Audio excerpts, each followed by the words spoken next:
In the chaos of the Cold War, the United States created a covert black military unit, Special Detachment 421, sent to Africa under false promises, denied recognition, and erased from official memory.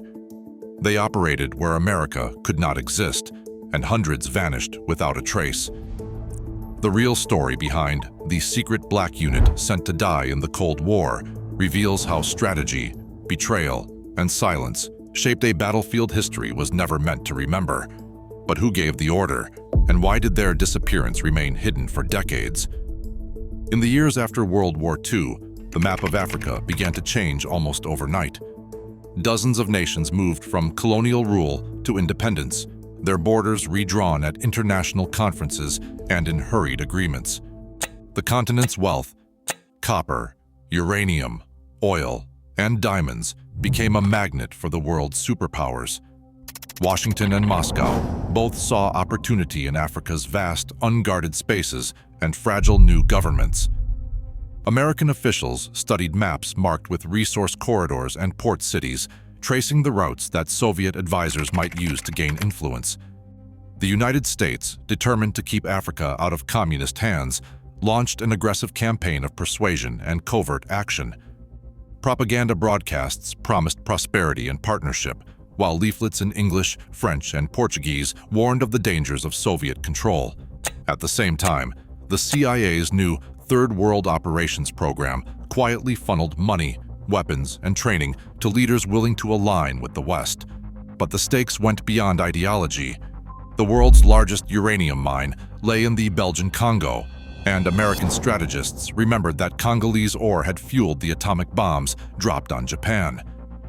In the early 1950s, U.S. intelligence agencies began to identify African countries not only as diplomatic prizes, but as critical nodes in a global supply chain.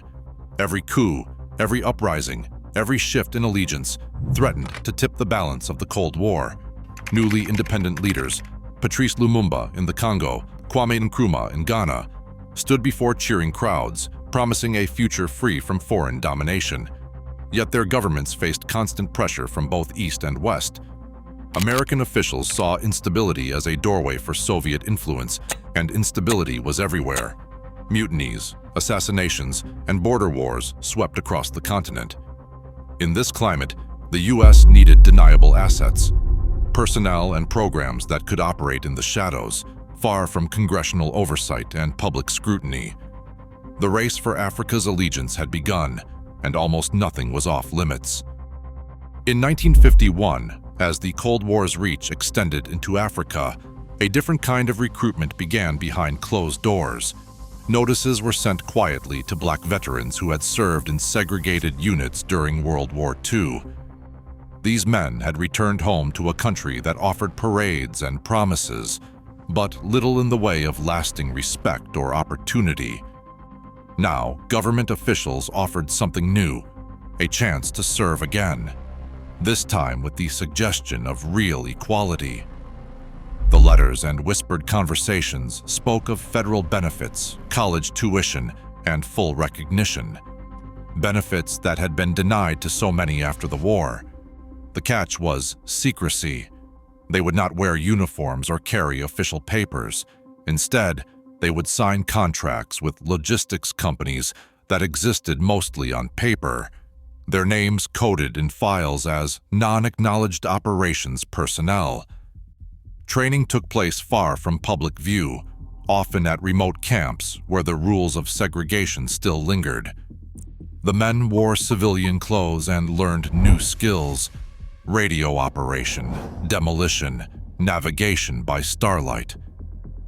Officially, they were preparing for jobs overseas in transport or construction. In reality, their orders were to go where the United States could not be seen, to act without the protection of a flag or the promise of rescue. Personnel files, when they existed at all, listed fake job titles and cover addresses.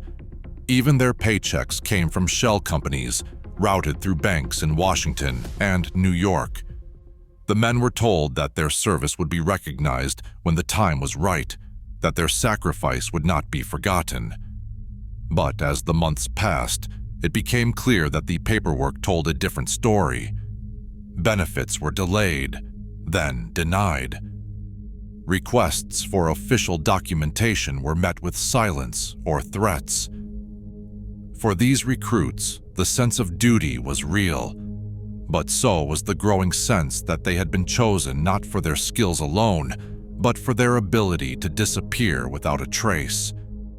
In July 1960, the Congo's new government teetered on the edge.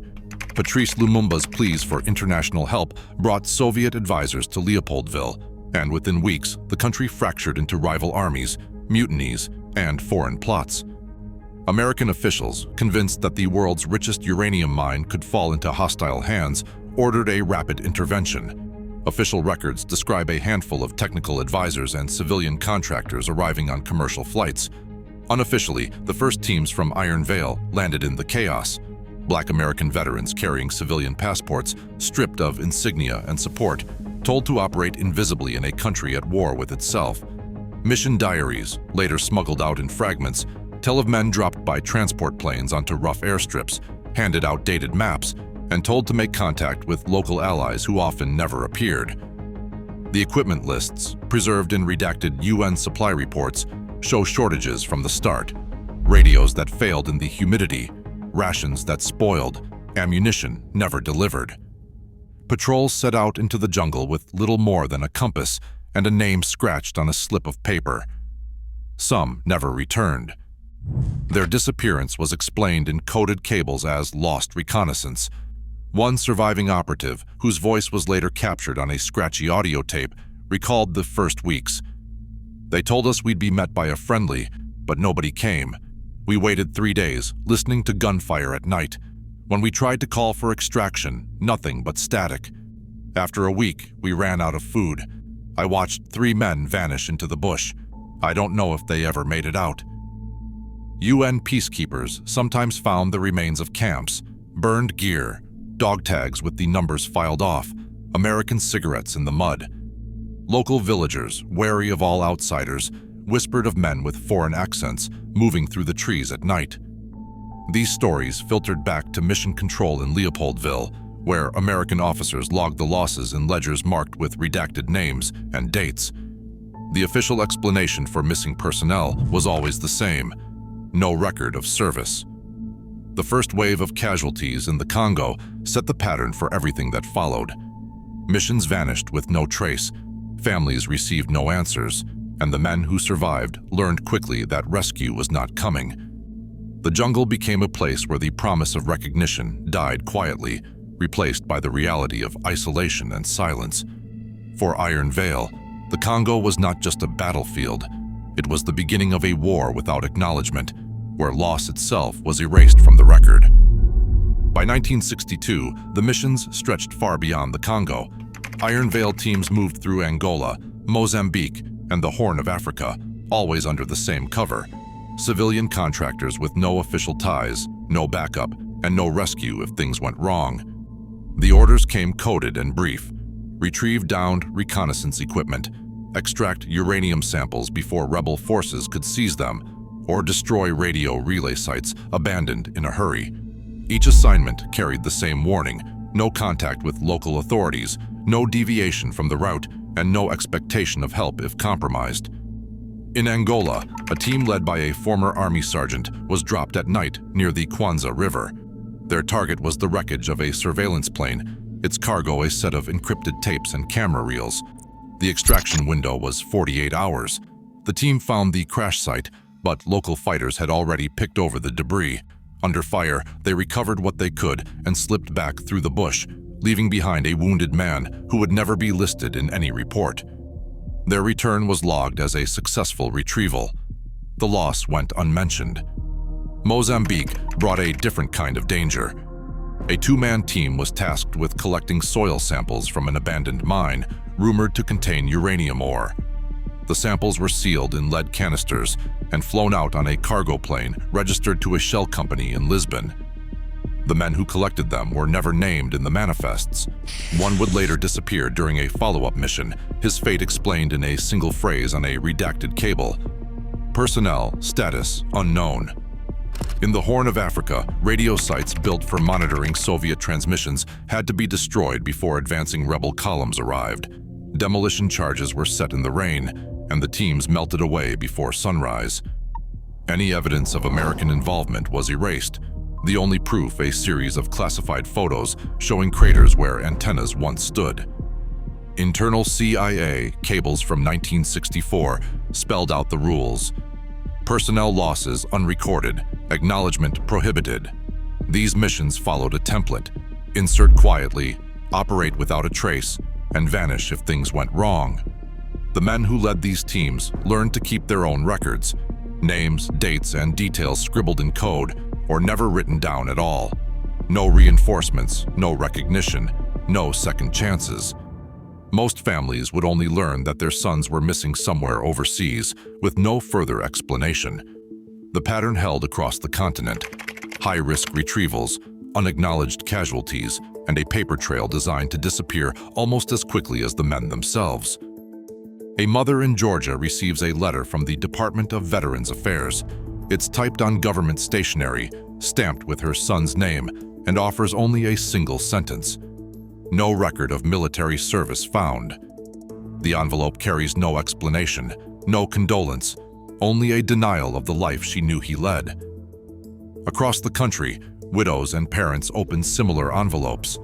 Some are told their sons died in foreign industrial accidents, others that a civilian air crash claimed their loved one. The words are always careful, always vague. There is no mention of Africa, no hint of the missions that swallowed these men whole. When families press for answers, they meet silence or threats. A father who tries to file a missing persons report is warned by a government official that discussing his son's activities could violate federal law. The Espionage Act is cited by number, and the meaning is clear: speak out and face prosecution. Survivors who return and attempt to claim benefits at the VA find their files missing, their employment records erased. One man, discharged after a failed extraction in Angola, receives a letter denying all claims due to insufficient official documentation. His appeals vanish into a bureaucratic maze. No military funerals are held. The caskets, when they arrive, are sealed and unmarked. Some families receive nothing at all, not even a flag. The silence is absolute, enforced by law and by fear. In the absence of truth, families are left with rumors, half-answers, and the growing certainty that the government has chosen to forget their sons ever existed. Raymond Carter spent months sifting through boxes of declassified expense reports, looking for anything that might explain how a unit could disappear without a trace. In a faded ledger from 1963, he spotted a name that didn't belong: Atlas Logistics. The entry was buried among routine payments for fuel and spare parts, but the amounts were far too large for simple supply runs. Each line listed a destination: Zaire, Sudan, Mozambique, alongside a badge number, never a name. The notations read only, "Field Technical Services Rendered." Carter tracked these payments across different years, always routed through the same Washington bank, always ending with a code that matched no official government contract. He requested the full payroll records under the Freedom of Information Act, but the response arrived stamped with exemption codes: national security, sources and methods, operational equities. The letter cited Section B1 and B3, refusing to confirm or deny the existence of Atlas Logistics or its connection to any government agency. He found similar blocks at every turn. The CIA's release panel redacted entire pages, leaving only dates and the phrase, "disbursement authorized." Attempts to subpoena the original contracts in federal court stalled when the Department of Justice invoked state secrets privilege. Even the National Archives could produce only a summary, with the recipient and purpose of the funds blacked out. Carter's notes grew thick with cross-references and dead ends, but the pattern was unmistakable. Money moved, men vanished, and the paper trail stopped cold at the edge of official secrecy. Between 300 and 400 men are believed to have served under the Iron Veil program. Fewer than 100 returned. There are no names carved into the walls at Arlington, no medals listed in the Pentagon's records, no mention in the rosters of America's honored dead. The official histories contain only blank spaces where their stories should be. In military archives, the search for Special Detachment 421 yields nothing, No casualty lists, no missing in action reports, no burial records. Their absence is deliberate, engineered through redacted files and erased payrolls, the evidence scattered or locked away under national security seals. A search of memorial rolls from the era reveals no trace of these men. The numbers do not add up.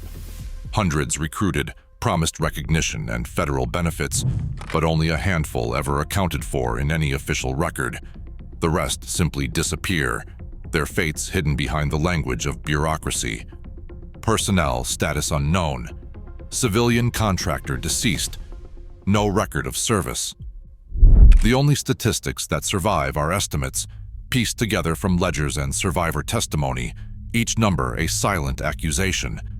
The scale of loss is measured not in medals or monuments, but in the empty spaces left behind, families waiting for answers, stories that end in silence. In the end, the greatest secret is not the missions themselves, but the erasure of those who carried them out. Between 1951 and 1965, an estimated 300 to 400 black veterans served in Special Detachment 421. Declassified CYA cables from 1964 confirm that their losses were forbidden from official acknowledgement. Fewer than 100 are documented as having returned. Family members received fabricated death notices, while survivors faced prosecution under the Espionage Act if they spoke out. Ledger entries from the 1980s, uncovered by journalist Raymond Carter, show payments to anonymous operatives in Zaire and Sudan, directly linking these missions to CYA front companies. To this day, the U.S. government denies the existence of Detachment 421, and no names appear on public memorials. Many files remain classified, and the full roster is still withheld. The record shows a pattern. Those sent to fight for American interests in silence remain unrecognized by the country they served. Their story exposes the cost of secrecy and the enduring gap between national ideals and lived reality.